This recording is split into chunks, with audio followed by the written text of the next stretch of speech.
Bom dia. Passo a primeira palavra ao professor Moran, que é o grande mentor desse projeto de metodologias ativas e eu acho que um dos pioneiros no Brasil com todo esse encaminhamento, ele que me puxou, estendeu a mão para mim iniciar esse projeto, e estou muito feliz de estar hoje com vocês neste ano, que para nós é uma grande festa, né? São conquistas e aproximações dos nossos sonhos. Fala, Morato. Muito obrigada e gratidão da sua parceria. Tá bom, obrigado. Bom dia. Queria saber se estão ouvindo bem, só para... Ok. Primeiro, é uma grande satisfação voltar a revê-los depois de um ano, e ao mesmo tempo uma tristeza de não poder estar aí, porque nós tínhamos previsto estar aí com vocês, passando primeiro um ou 2 dias assim nessa retomada de ver o que aconteceu, o que evoluiu de um ano para cá, e depois haveria a continuidade com outra turma. Na verdade, esse era o projeto. Mas a gente sabe que esse ano, economicamente, há uma série de restrições, vivemos um ano difícil e lamentamos assim não poder estar fisicamente, mas de outro lado estamos conectados. Nosso curso é de metodologias e tecnologias, era híbrido, uma parte sempre foi online e continuamos, quando necessário, conectados. Eu acabei de voltar da Espanha, fui visitar minha mãe agora, estou em São Paulo, a Dénia continua lá em Florianópolis, vocês aqui, aí em Maceió, que eu tanto gosto, assim, uma cidade que é uma cidade do meu coração de muito tempo. O que eu posso, o Elton me pediu umas palavras, assim, né? Na verdade não sei se o que eu vou falar é o que vocês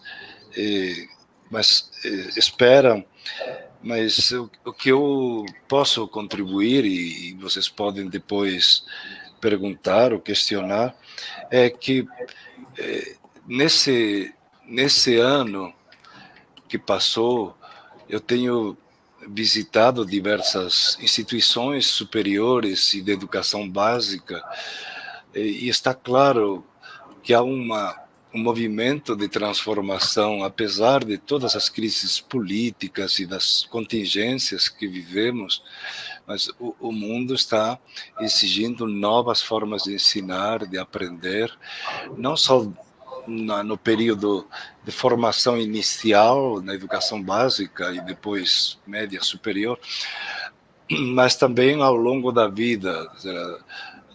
As pessoas estão buscando como adaptar-se ao mundo que se transforma, como estar preparado para encontrar novos caminhos profissionais, ver o que nos espera aí, e ao mesmo tempo como diminuir a desigualdade que é gritante entre os que têm acesso a todo este mundo digital e a um conhecimento um pouco mais compartilhado, e os que vivem à margem, os que têm que lutar para uma sobrevivência mínima.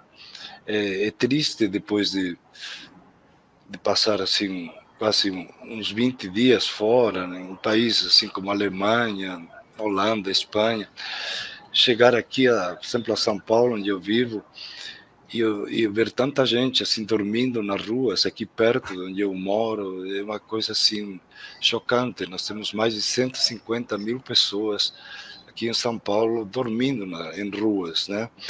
E isso mostra um pouco a nossa contradição. Nós falamos de inteligência artificial, falamos de 5G, falamos enfim, de empreendedorismo, mas é um empreendedorismo que, por enquanto, é para minorias, escolas que são para quem pode pagar, e com ainda uma parte da escola pública muito pressionada para evoluir.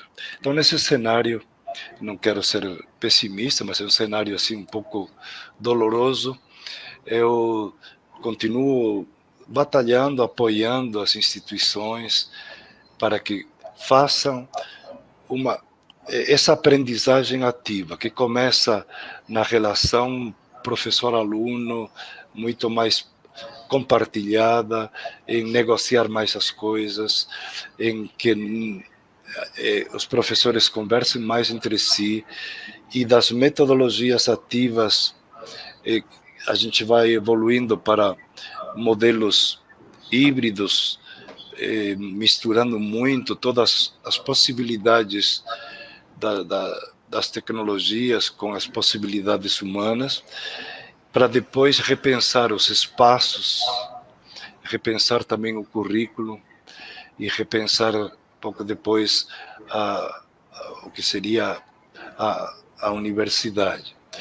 E a formação, uma parte de vocês que trabalha mais na faculdade de educação, e repensar de verdade como ensinar os futuros docentes, como atraí-los para que queiram ser docentes e depois como prepará-los de uma forma nova para que eles realmente depois façam isso no cotidiano. Então, é isso que eu tenho feito. Há alguns temas que eu vou agora olhando com um pouquinho mais de cuidado, fora tudo aquilo que vocês já viram no livro, no curso sobre metodologias e todas as soluções que a gente foi apontando também de tecnologias. Há alguns temas que eu estou estudando um pouquinho mais e que eu pretendo agora resumir assim num livro. Um deles é como trabalhar também o que chamaria a visibilização do conhecimento, quer dizer, como tornar as metodologias ativas metodologias que realmente mostrem que o aluno está aprendendo e como comprovar que esse aluno está aprendendo. Então, tornar visível no processo de acompanhamento, no processo de avaliação constante, a percepção de quais competências cada um e os grupos estão desenvolvendo, ter um cuidado de ver como cada estudante também participa e acompanha, e ele próprio avalia seus próprios colegas. Então, a ideia da corresponsabilidade na aprendizagem, mas tornar essa aprendizagem visível. Então, eu tenho pesquisado um pouco mais um grupo de pesquisadores de Harvard, do Projeto Zero, que eles, como Mark Church, além do Garner, em que eles criaram algumas sequências, formas de perguntar, rotinas do pensamento, para ir tornando mais perceptível se o aluno está aprendendo e se está aprendendo em todas as dimensões. Então, metodologias ativas, nós já vimos, com tecnologias, todos os modelos híbridos. Agora, tornar a aprendizagem visível, significa... porque há algumas críticas a quem trabalha com metodologias, de que há muita empolgação com as metodologias, mas nem sempre a gente está atento para ver como o aluno está aprendendo. Então, tornar isso mais transparente, esse é uma dos focos que eu estou agora acompanhando. Para tornar mais transparente, temos que focar um pouco essas diversas formas de avaliação, que isso a gente trabalhou no curso, mas ampliar a ideia de que a avaliação diagnóstica, pequenos quizzes, acompanhamento assim mais imediato, isso é fundamental. Eu tenho participado de alguns eventos, como no fim de semana passada, de alguns grupos que começam a usar as tecnologias para o que chamaríamos de análise predictiva, como a Sempol, aqui em São Paulo, mostrou que usar a inteligência artificial para que os alunos desenvolvam aquilo que realmente precisam e não necessariamente o currículo só que nós propomos. Então, análise preditiva a partir de perguntas que são feitas ao aluno quando começa um determinado curso, há uma espécie de personalização do currículo que cada aluno, cada estudante vai fazer com algum tipo de tutoria do professor, que é outro tema que depois eu vou apontar, da tutoria e mentoria, e aí ele não precisa fazer tudo da mesma forma que os seus colegas. Uma parte do currículo vai ser feita de uma forma diferente e mais ainda, há a possibilidade no currículo de aquele, por exemplo, que faz engenharia civil, de ter dentro de, por exemplo, 40 alunos, possibilidades de uma parte do percurso de quem faz essa engenharia civil, por alunos que estão fazer percursos diferentes, em tempos diferentes. Então, nós estamos partindo de currículos fixos, onde ainda estamos presos, como vocês aí na Federal e em outros lugares, para outros grupos que já começam a fazer currículos um pouco mais flexíveis, onde uma parte do caminho é desenhado. E eu tive a experiência de dois reitores do México que vieram, um do Instituto Tecnológico de Monterrey e outro do Tec Millennium, que são duas universidades grandes de Monterrey, mas uma voltada mais para uma classe média alta e outra mais para uma classe média baixa, e que trabalham com currículos extremamente integrados, trabalham com essa ideia da personalização, trabalham com as competências, enfim, e que trabalham com análise preditiva. Então, tem uma parte aqui de currículos que vem depois de trabalhar com as metodologias, que são um passo que nós vamos ter que dar se queremos avançar muito. Então, eu falei um pouquinho de tornar a aprendizagem visível, de novas formas de avaliação, de fazer o currículo um pouquinho mais aberto e personalizado, e do novo papel do nosso, que ele vai evoluindo daquele que antes focava muito no conteúdo e que ainda continua como importante, para o papel da mentoria. O conteúdo sempre é importante, continua sendo, mas o conteúdo hoje não depende só de você sair. O conteúdo o aluno encontra sobre qualquer assunto que vocês forem trabalhar fora, se ele quiser, e tem muitos colegas de vocês que já postaram em cursos MOOCs, no YouTube, em outras coisas, sequências didáticas extremamente interessantes, que os alunos podem acompanhar também, se quiserem, fora da sala de aula.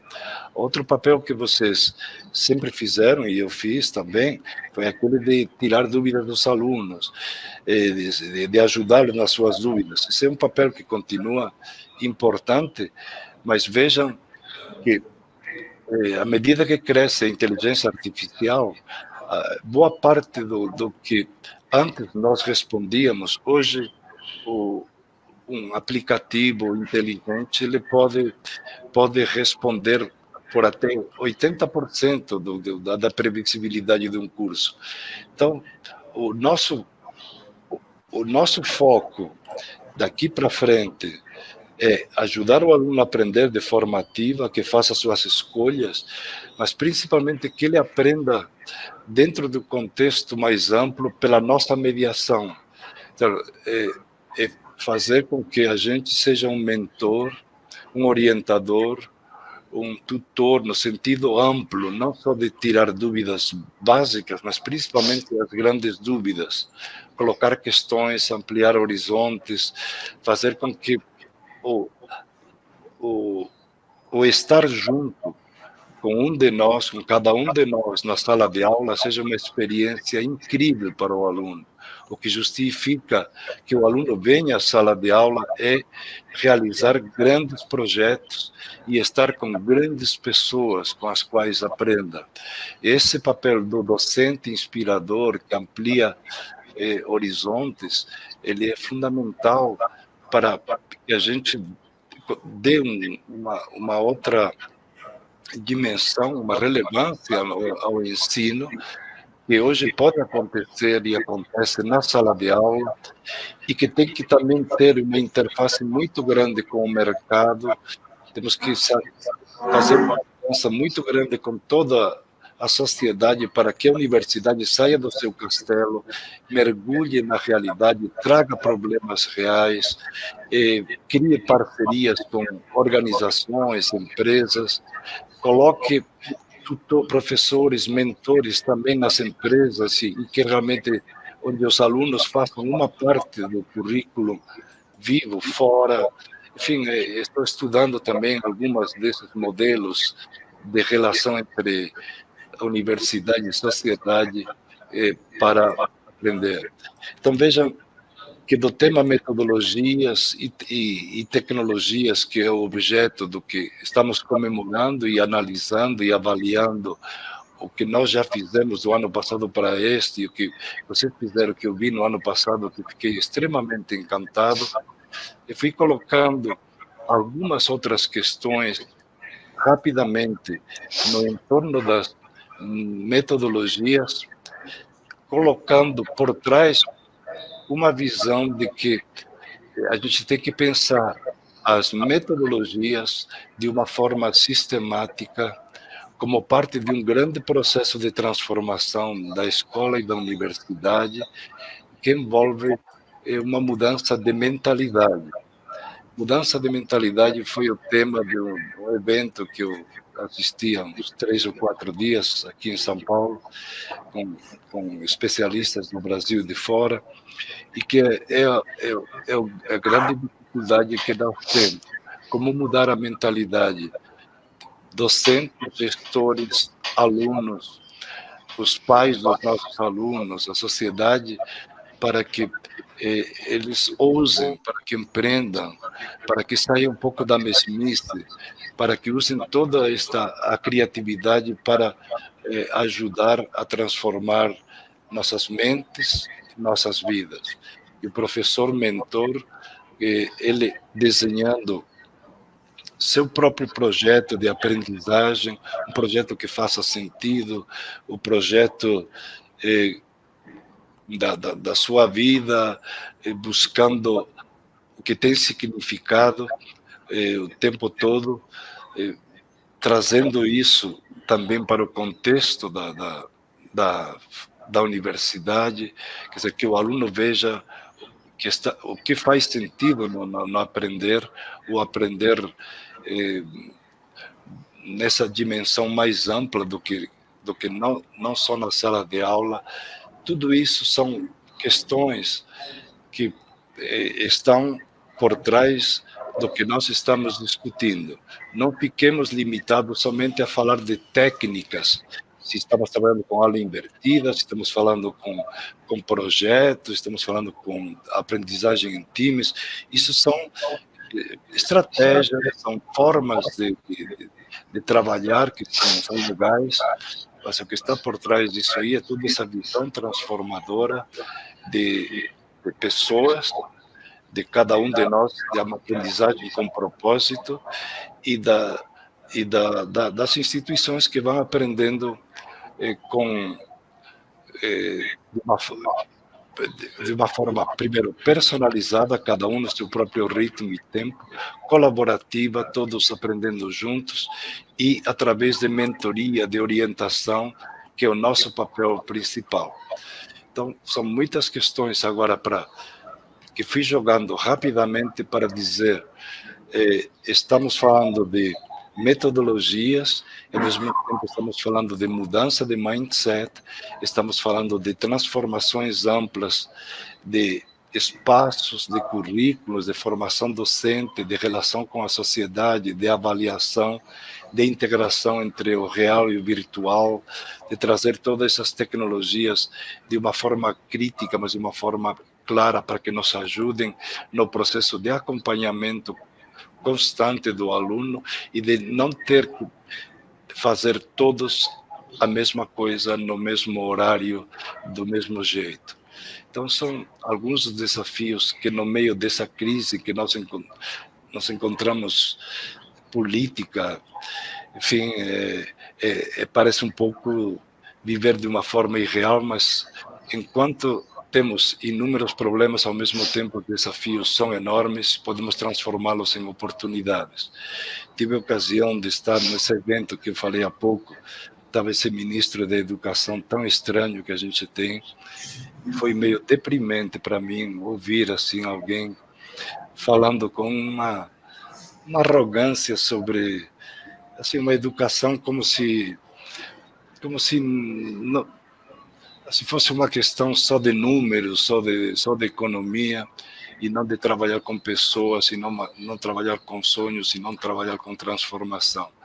Mas, enfim, no meio de tudo, das injunções políticas, temos, ao mesmo tempo, a esperança e a necessidade de apoiar todas as pessoas que vêm até nós, para que pensem numa visão de transformação no curto e no médio prazo, e de que o país tem muito para evoluir na sua superação das desigualdades históricas e de ajudar principalmente aos mais pobres a encontrar um sentido e um caminho para o futuro.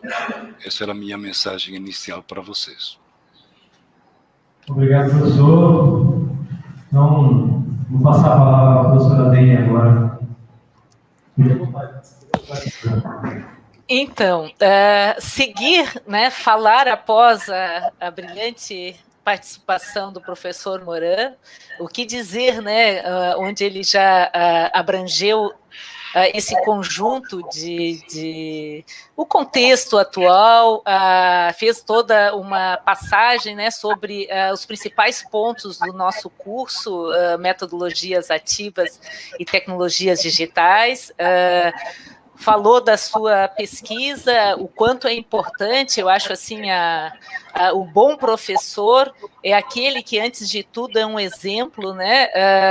É o professor que segue constantemente pesquisando, constantemente aprendendo, buscando respostas, buscando entender esse contexto, desenvolver, aprender, né? Aplicar e adaptar para seguir evoluindo e possibilitando a caminhada, né, de transformação que tanto desejamos. É muito difícil. Contar o que eu andei fazendo neste ano, né? Desde que a UFAL nós passamos, como foi bom acompanhá-los no nosso grupo, seguir com muitos de vocês, dialogando, experimentando, participando das conquistas. Eu segui neste ano com as turmas, com muitos professores. Nós tivemos, depois da UFAL, eu acredito, umas 5 ou 6 turmas, e cada turma que nós desenvolvemos, eu tenho muita gratidão, são novas aprendizagens, o processo, sem dúvida, cada vez mais é que o processo de ensinar a aprender, a grande conquista é a nossa interação, é o encontro, a arte, né? Entender que a educação se faz por pessoas e para pessoas.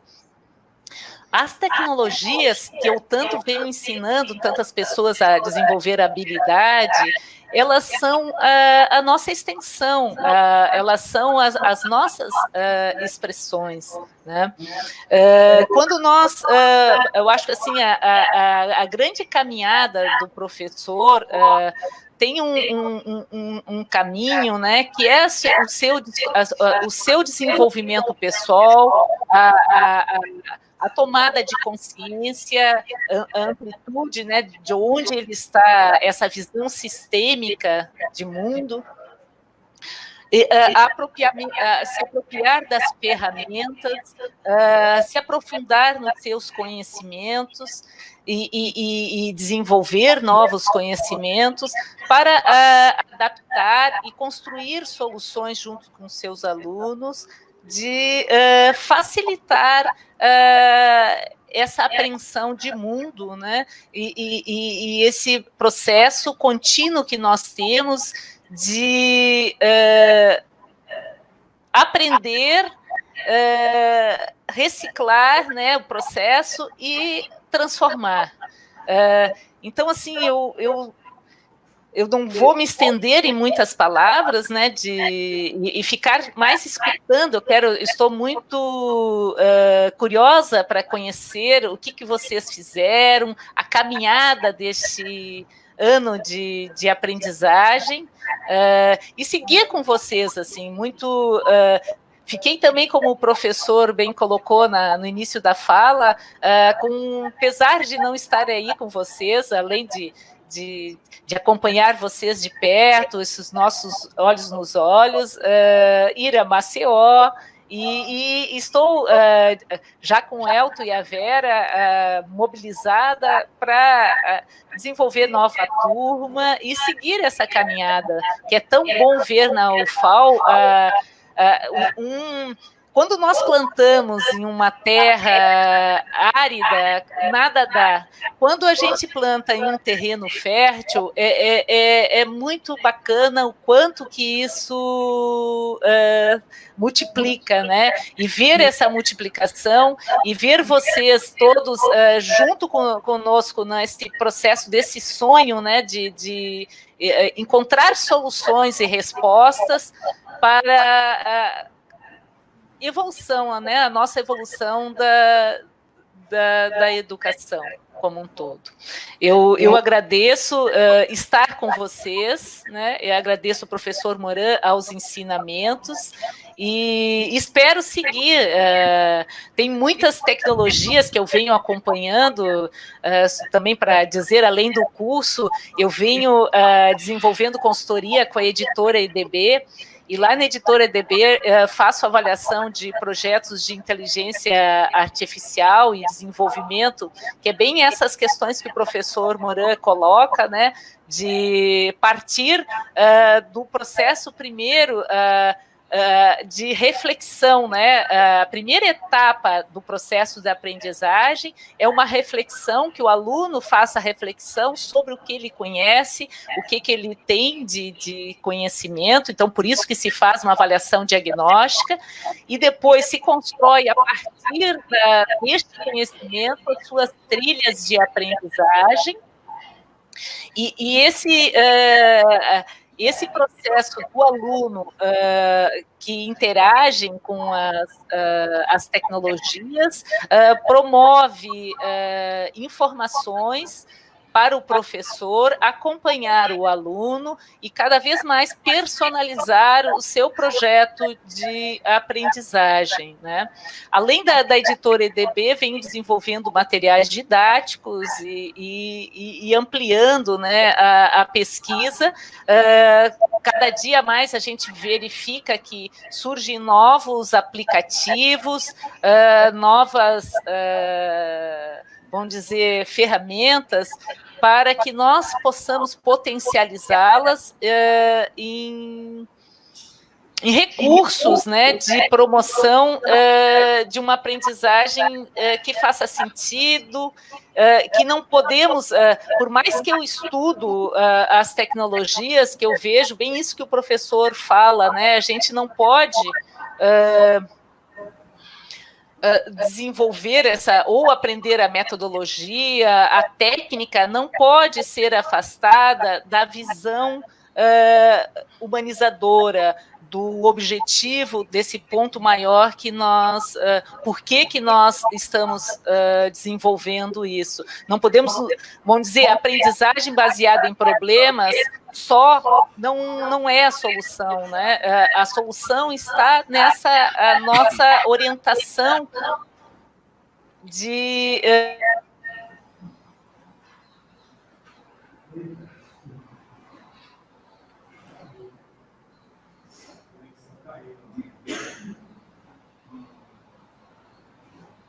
Alô?